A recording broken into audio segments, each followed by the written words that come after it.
L'Inde, 7e pays le plus grand de la planète et le plus peuplé du monde, 1,5 milliard d'habitants. Connu pour sa richesse géographique, allant des montagnes de l'Himalaya aux plages du Kerala, il recèle une grande diversité sur le plan culturel, religieux et linguistique. On y parle pas moins de 1600 langues et dialectes, dont 22 reconnus par la Constitution et 2 officiels, l'hindi et l'anglais, et elle compte aussi 33 divinités principales. C'est un pays plein de contradictions qui nous fait autant fantasmer qu'il peut nous choquer et qu'on évoque souvent en mentionnant, à juste titre, la variété de ses couleurs, le vert, symbole de vie, le jaune pour la lumière, l'orange pour l'équilibre et la libido, et le rouge pour la victoire. Quant au bleu, il est associé à l'immensité divine. Pour toutes ces raisons et bien d'autres, après plus de 20 voyages en Inde, nous avons décidé de revenir dans le Kerala, état que nous avions déjà visité en l'an 2000, pour faire un road trip entre mer, canaux et montagnes et assister à 2 festivals religieux, Thaipoyam et Ador Gajamela.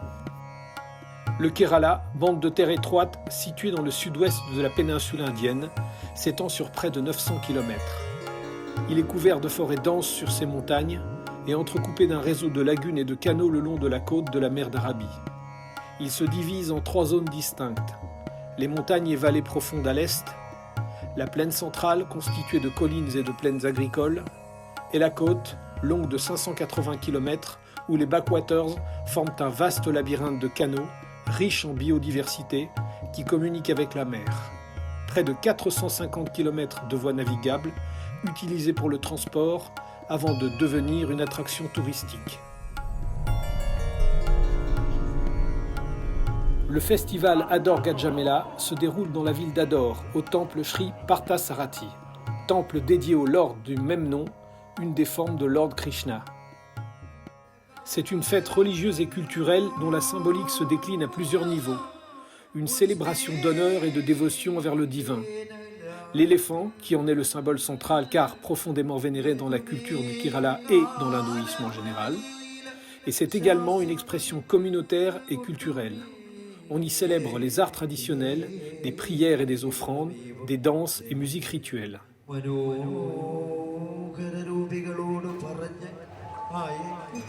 Le mot de Gajamela se compose de Gaja, éléphant, et de Mela, foire ou assemblée. Cet animal représente la puissance, la dignité et la majesté. Il est associé à Ganesha, le dieu à tête d'éléphant, qui efface les obstacles.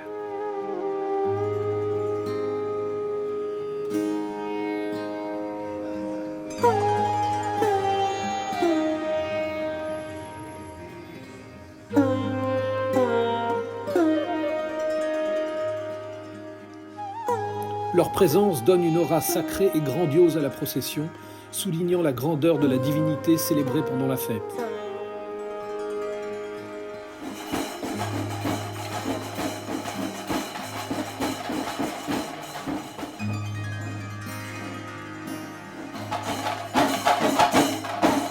Le ridangam est un instrument de percussion indien, souvent utilisé dans la musique carnatique.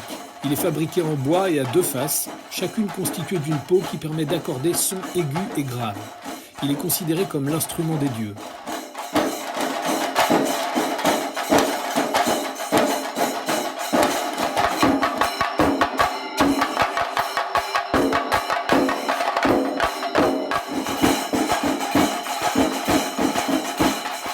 L'éléphant transporte des images ou symboles sacrés de la divinité.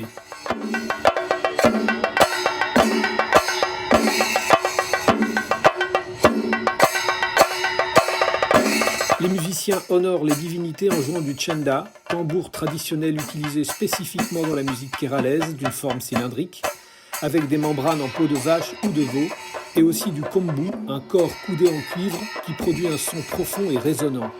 Il marque le rythme de la procession des éléphants et accompagne les danses rituelles.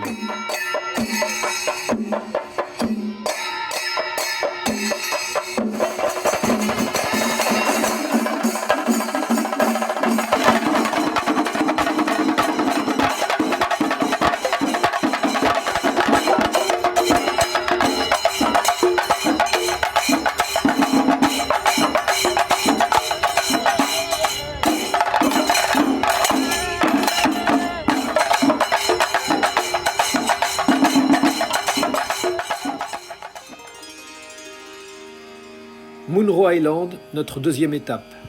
L'île de Munro est un archipel situé au confluent du lac Ashtamudi et de la rivière Kallada, composé de 8 îlots. Elle porte le nom du colonel John Munro, résident de l'ancien état princier de Travancore, et est également connue sous le nom d'île engloutie du Kerala. Devant le temple d'Evasam, dans une clairière forestière, nous assistons à la fête annuelle du dieu serpent, Nagaraja. Elle est associée à des rituels et des célébrations en son honneur.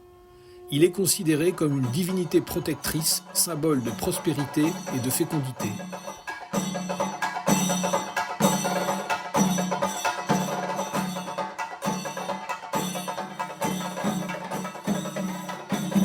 Des lampes à huile sont allumées en grand nombre, créant une atmosphère sacrée et protectrice.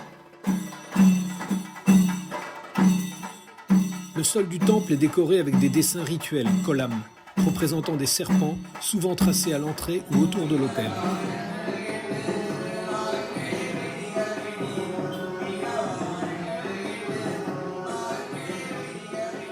Des chanteurs héréditaires, comme les Puluvan, interprètent des chants traditionnels pour apaiser les serpents et obtenir leur bénédiction. Ces chants sont accompagnés d'instruments comme la vina, des tambours et des cymbales.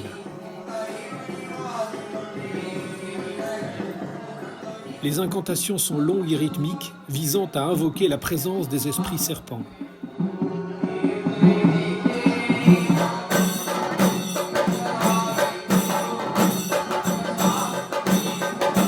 Les fidèles prient aussi pour la protection de la famille, la fertilité des terres et la pluie, car les serpents sont considérés comme des divinités de la terre et de l'eau.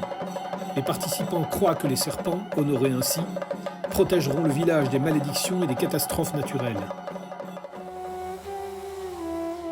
Le lendemain matin, nous nous faisons conduire en barque sur un des îlots de l'archipel pour aller visiter une fabrique artisanale de cordes de coco.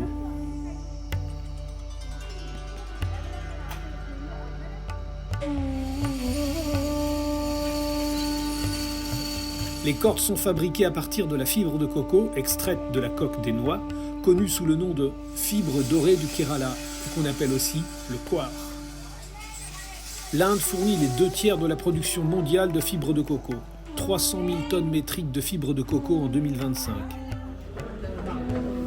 En milieu de journée, une gigantesque puja est en cours au temple Mulashantara, cette fois-ci à l'intérieur. Une grande partie du village y est rassemblée.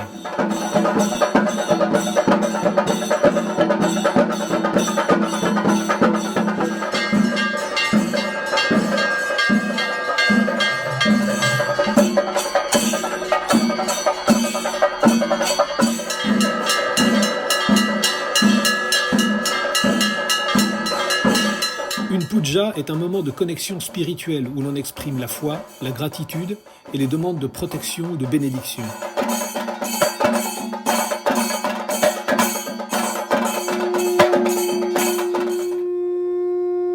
Des monceaux de pétales de fleurs de différentes couleurs sont lancés dans l'enceinte du temple en offrande aux dieux.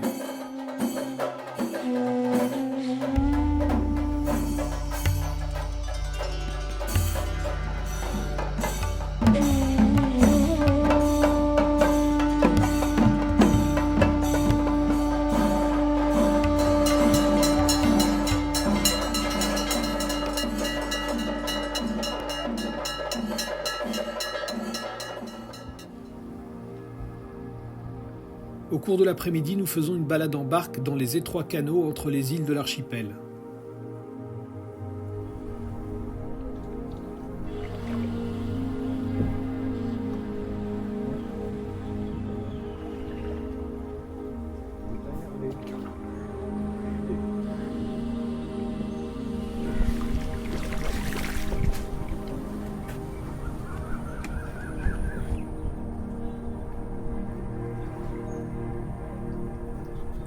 Nous longeons d'immenses bouquets de palétuviers, ces arbustes qui supportent autant l'eau salée que l'eau douce et forment souvent de véritables forêts amphibies qu'on appelle mangroves.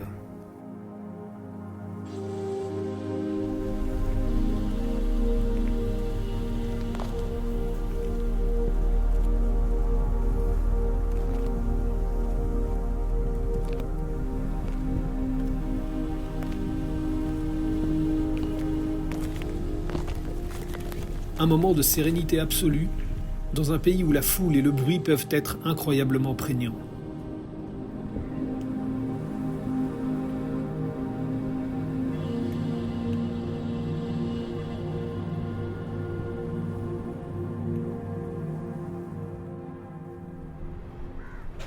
Midi, quai principal d'embarquement sur les backwaters d'Alépais.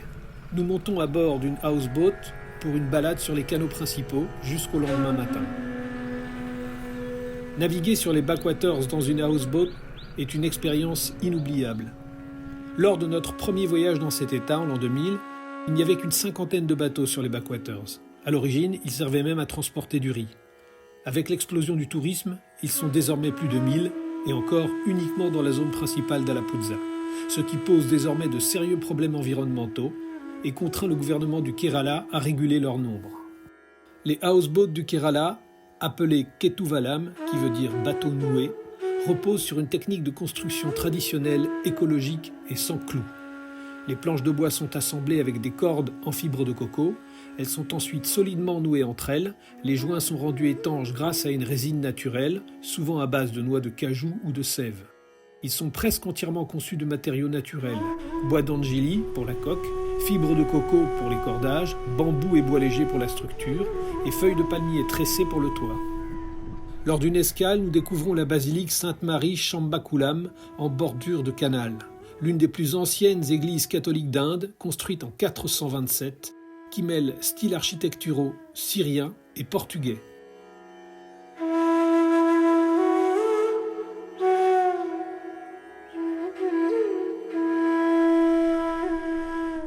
Les canaux les plus étroits du Kerala ne sont navigables que pour les plus petites embarcations. On y circule entre nature luxuriante et habitations éparses. Ce sont les voies de circulation d'une grande partie des habitants du Kerala.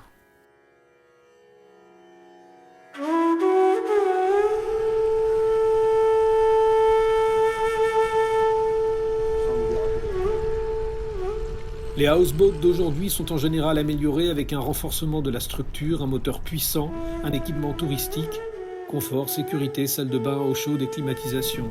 Il n'en reste pas moins qu'un séjour en houseboat est un moment suspendu au cœur du paysage tropical des backwaters qui permet de côtoyer la vie quotidienne des villages le long des berges et d'assister à de somptueux couchers de soleil.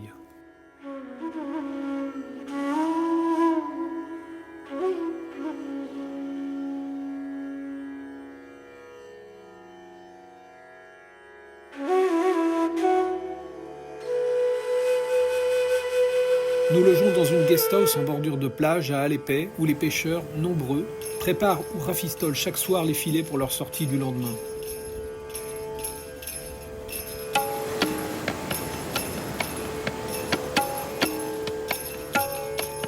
Dimanche 1er février, jour du festival Thaipuyam à Haripad.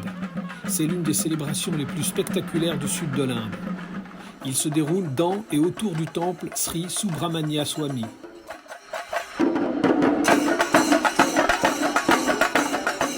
Il commémore un épisode mythologique important. La déesse Parvati offre une lance sacrée, qu'on appelle Vel, à son fils Subramania pour vaincre le démon Tarakasura. La symbolique de Thaipuyam est triple. Victoire du bien sur le mal, purification rituelle avec les pétales de fleurs, courage et protection divine.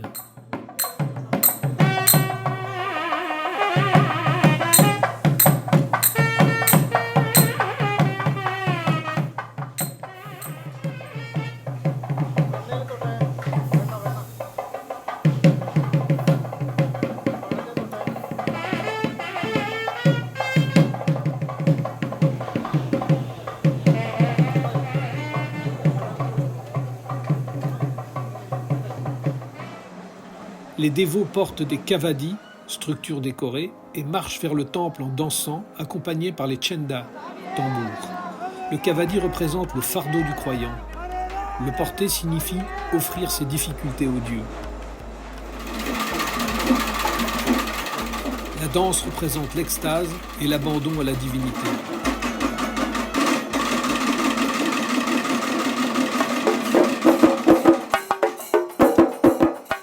Puis la foule entre dans le temple pour y déposer ses offrandes et prier devant la divinité Subramania. Les cavadis sont des objets rituels portés comme un joug, souvent très élaborés. La plupart du temps, de grandes arches décorées de plumes de paon, de fleurs, de tissus colorés. Ils représentent un temple miniature ou une porte sur le divin, voire une divinité. Les cavadis, parfois très lourds, sont une forme de pénitence. Le poids et l'effort sont volontaires. Ils montrent la foi et la détermination du fidèle.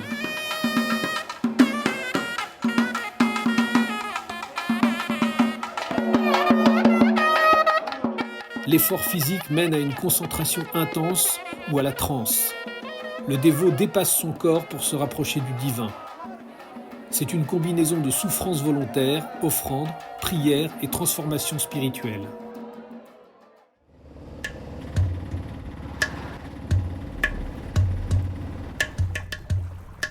Une journée de plus en barque pour sinuer sur les canaux et observer la vie ordinaire des villages du Kerala.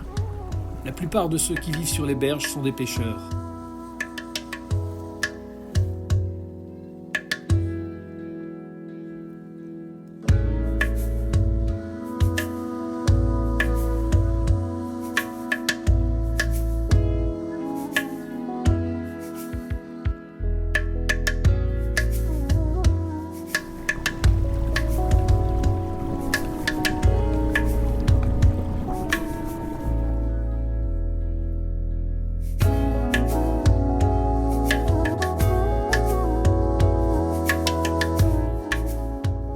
La vie semble s'écouler ici avec quiétude et sérénité.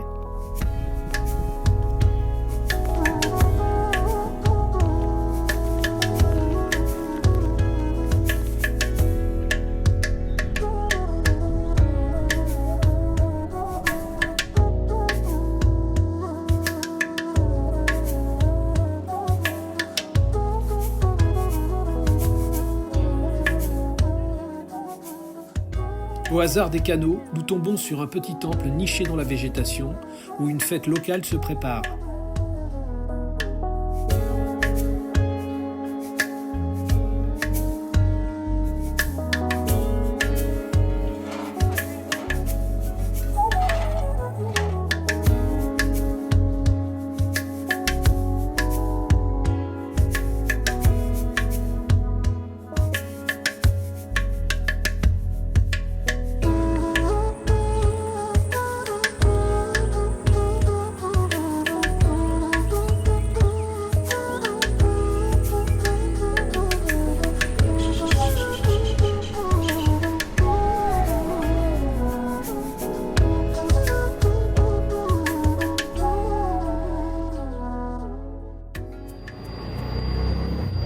Trivandrum, de son nom véritable Tiruvananthapuram, qui signifie la cité du dieu Ananta, le trait d'union de notre voyage entre backwaters et montagnes.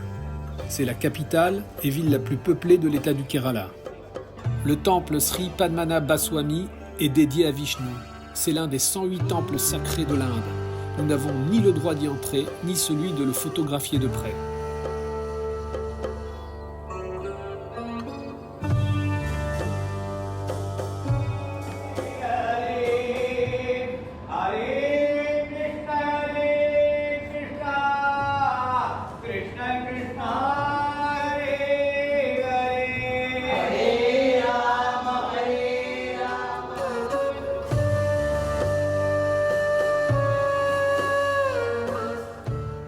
Le marché quotidien, comme tout marché qui se respecte dans ce pays, propose des fleurs, des tonnes de fleurs et sous toutes les formes.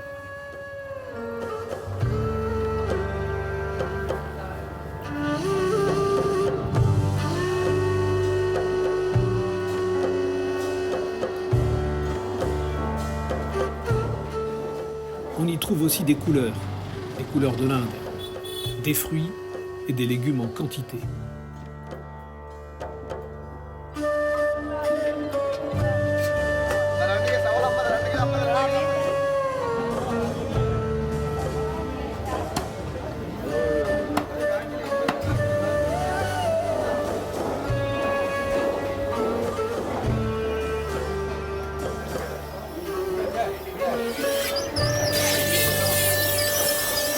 Le quartier des poissons ne manque pas d'attrait pour ceux qui ne craignent pas les odeurs fortes.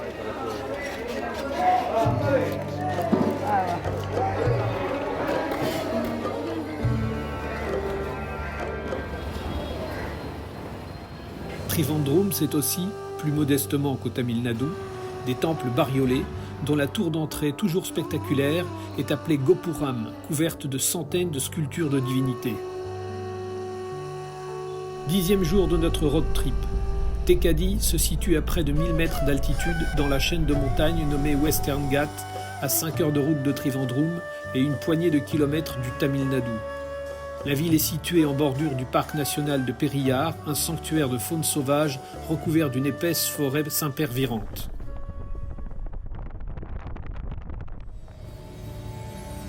Le lac Periyar, un plan d'eau artificiel de 26 km² sur lequel on peut faire une balade en bateau, très touristique, pour profiter de la faune locale dans les prairies bordant ses rives.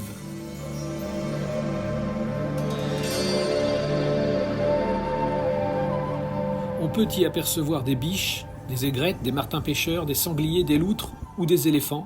Nous n'avons pas eu cette chance, voire même, très rarement, des tigres.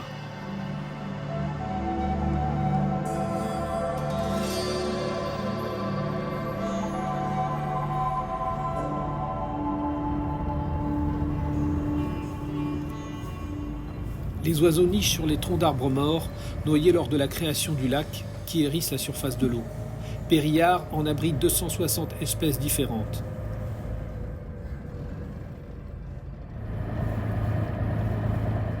Le parc national de Periyar est une région protégée de 925 km², connue pour ses forêts tropicales et son exceptionnelle biodiversité. Les arbres y sont très hauts, jusqu'à 40 mètres.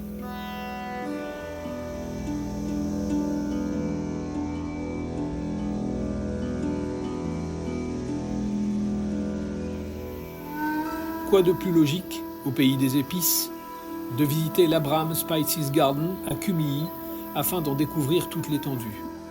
On y trouve de la cardamome, l'épice emblématique du Kerala, du poivre noir, de la cannelle, du clou de girofle, de la noix muscade, mais encore du gingembre, du curcuma, des feuilles de curry, du café, de la vanille, du piment, sans oublier des plantes médicinales, Ayurveda.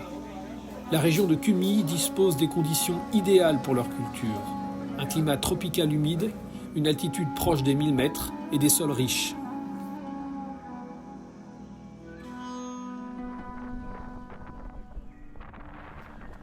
La région de Munnar, à 1600 mètres d'altitude au cœur des Ghats occidentaux, dans le district d'Idukki, est un joyau du Kerala, célèbre pour ses vastes plantations de thé et ses paysages époustouflants. On peut y voir également le plus haut sommet d'Inde du Sud, Anamudi, qui culmine à 2695 mètres.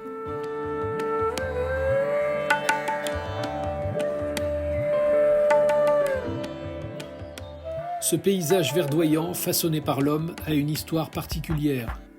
À l'origine, cette région était recouverte de forêts tropicales. Dans les années 1870, les colons britanniques ont commencé à y planter du thé, modifiant considérablement le paysage. Contrairement aux méthodes britanniques, les planteurs indiens ont perfectionné la technique en plantant les théiers à l'horizontale sur les collines, ce qui permettait de retenir l'eau de pluie.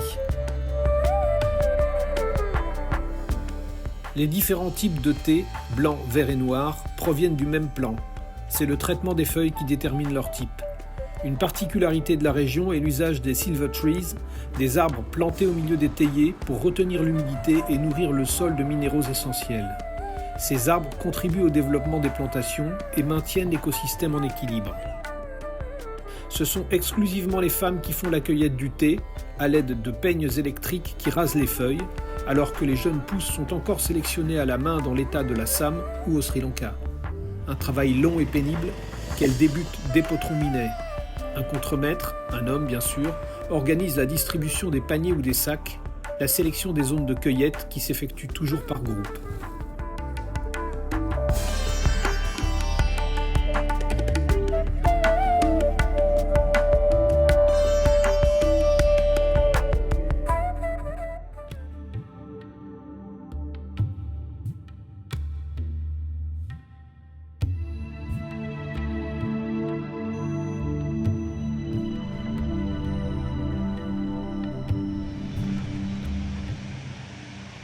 Nous louons une Jeep avec un chauffeur expérimenté pour monter jusqu'au pic Kolukumalai sur une piste totalement défoncée.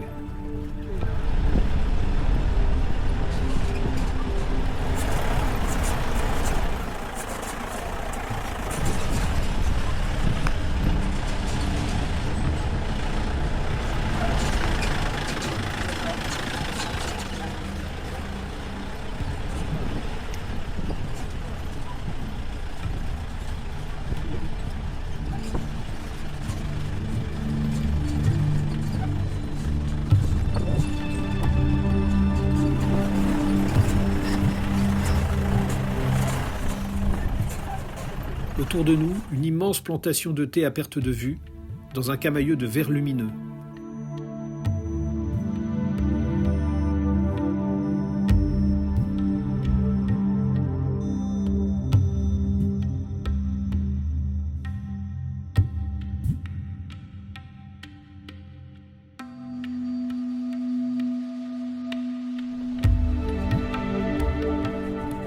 Le point de vue est exceptionnel malgré la brume qui gagne du terrain.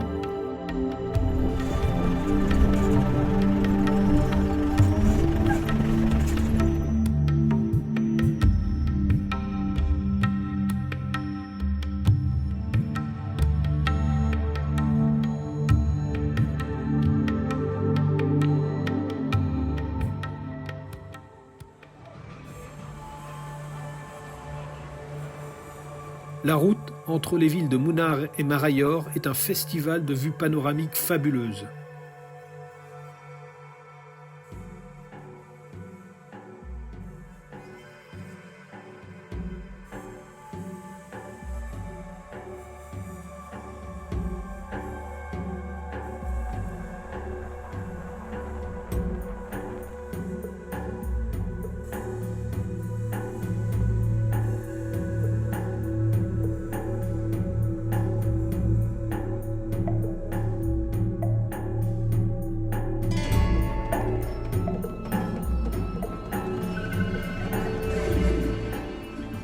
Au retour, nous faisons un stop au bord de la route pour observer les singes noirs, dont on nous dit qu'ils sont rares et qu'ils viennent tous les soirs se poster dans cette forêt d'eucalyptus.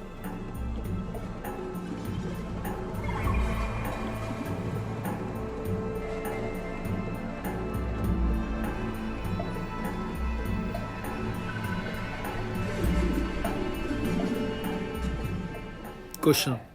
Nous logeons au cœur de la vieille ville et déambulons dès le matin dans le quartier juif où l'on peut découvrir la vénérable synagogue Paradésie, construite en 1568.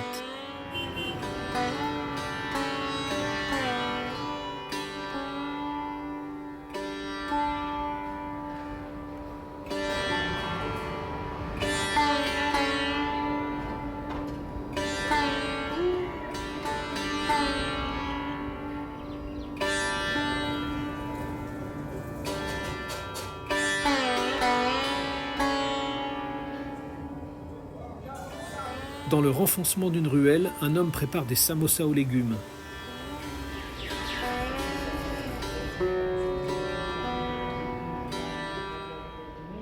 Ici un temple jain,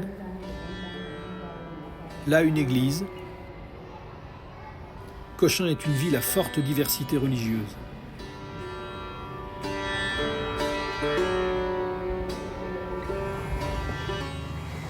Les carrelets chinois sont une des grandes attractions touristiques de Cochin. Ce sont de larges filets de pêche suspendus à une structure en bois, actionnés avec des cordes et des contrepoids, en général des pierres. Leur origine remonte probablement au XIVe siècle. Ils auraient été introduits par des marchands chinois, d'où leur nom, et témoignent des anciens échanges commerciaux entre la Chine et la côte du Kerala. Le carrelet chinois est à la fois un symbole culturel, l'image emblématique de Cochin, et un spectacle visuel unique, mais on s'en sert toujours pour la consommation locale. Son utilisation nécessite entre 3 et 6 personnes. On l'immerge dans l'eau pendant quelques minutes, puis on le remonte avec de petits poissons, des crabes ou des crevettes, une pêche artisanale. Des milliers d'habitants vivent encore exclusivement de la pêche à Cochin, filets, barques ou carrelets.